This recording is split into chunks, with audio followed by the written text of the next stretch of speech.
विश्वास लेकर आया है। ये बजट अर्थव्यवस्था को मजबूती देने के साथ ही सामान्य मानवी के लिए अनेक नए अवसर बनाएगा। ये बजट मोर इंफ्रास्ट्रक्चर, मोर इन्वेस्टमेंट, मोर ग्रोथ और मोर जॉब्स की नई संभावनाओं से भरा हुआ है। और एक नया क्षेत्र और खुला है और वो है ग्रीन जॉब्स का। ये बजट तत्कालीन आवश्यकताओं का भी समाधान करता है और देश के युवाओं के उज्जवल भविष्य को भी सुनिश्चित करता है। ये पिछले कुछ घंटों से देख रहा हूं जिस प्रकार से इस बजट का हर क्षेत्र में स्वागत हुआ है, सामान्य मानवी की जो सकारात्मक प्रतिक्रिया आई है उसने जनता जनार्दन की सेवा का हमारा उत्साह अनेक गुना बढ़ा दिया है। जीवन के हर क्षेत्र में आधुनिकता आए, टेक्नोलॉजी आए, जैसे किसान ड्रोन हो, वंदे भारत ट्रेन हो, डिजिटल करेंसी हो, बैंकिंग के क्षेत्र में डिजिटल यूनिट्स हो, 5G सर्विसेज का रोल आउट हो, नेशनल हेल्थ के लिए डिजिटल इकोसिस्टम हो। इनका लाभ हमारे युवा, हमारे मध्यम वर्ग, गरीब, दलित, पिछड़े, ये सभी वर्गों को मिलेगा। इस बजट का एक महत्वपूर्ण पहलू है गरीब का कल्याण। हर गरीब के पास पक्का घर हो, नल से जल आता हो, उसके पास शौचालय हो, गैस की सुविधा हो, इन सभी पर विशेष ध्यान दिया गया है। इसके साथ ही आधुनिक इंटरनेट कनेक्टिविटी पर भी उतना ही जोर है।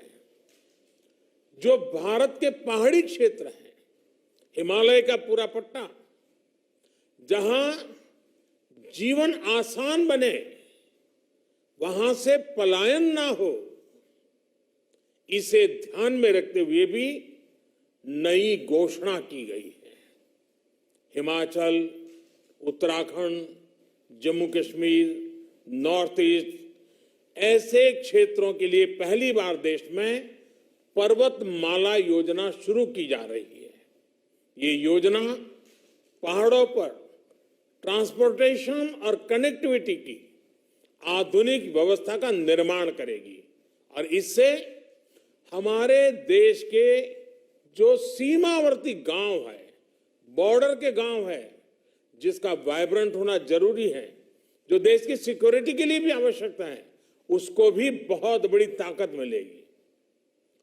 भारत के कोटि कोटि जनों की आस्था मां गंगा की सफाई के साथ साथ किसानों के कल्याण के लिए एक महत्वपूर्ण कदम उठाया गया है। उत्तराखंड, उत्तर प्रदेश, झारखंड, बिहार, पश्चिम बंगाल, इन राज्यों में गंगा किनारे नेचुरल फार्मिंग को प्रोत्साहन दिया जाएगा। इससे मां गंगा की सफाई का जो अभियान है, उसमें मां गंगा को केमिकल मुक्त करने में भी बहुत बड़ी मदद मिलेगी। बजट के प्रावधान यह सुनिश्चित करने वाले हैं कि कृषि लाभप्रद हो, इसमें नए अवसर हो, नए एग्रीकल्चर स्टार्टअप्स को प्रोत्साहन देने के लिए विशेष फंड हो या फिर फूड प्रोसेसिंग उद्योग के लिए नया पैकेज। इससे किसानों की आय बढ़ाने में बहुत मदद मिलेगी। एमएसपी खरीद के माध्यम से किसानों के खाते में 2.25 लाख करोड़ रुपए से भी ज्यादा सीधे ट्रांसफर किए जा रहे हैं। कोरोना काल में एमएसएमई यानी हमारे छोटे उद्योगों के मदद और उनकी सुरक्षा के लिए देश ने लगातार अनेक निर्णय लिए थे, अनेक प्रकार की मदद पहुंचाई थी।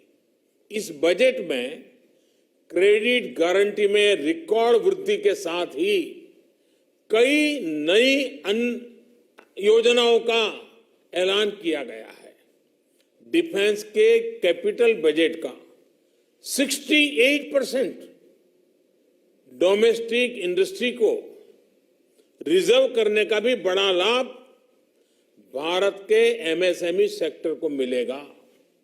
ये आत्मनिर्भरता की तरफ बहुत बड़ा मजबूत कदम है।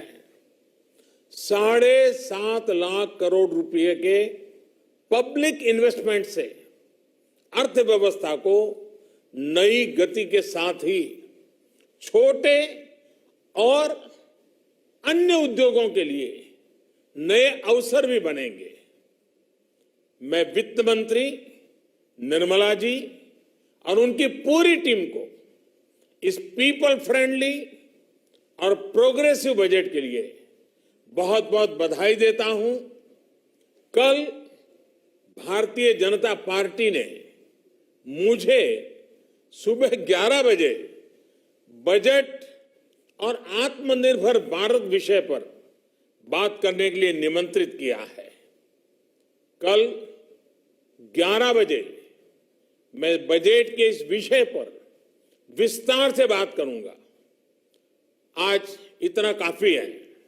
बहुत बहुत धन्यवाद।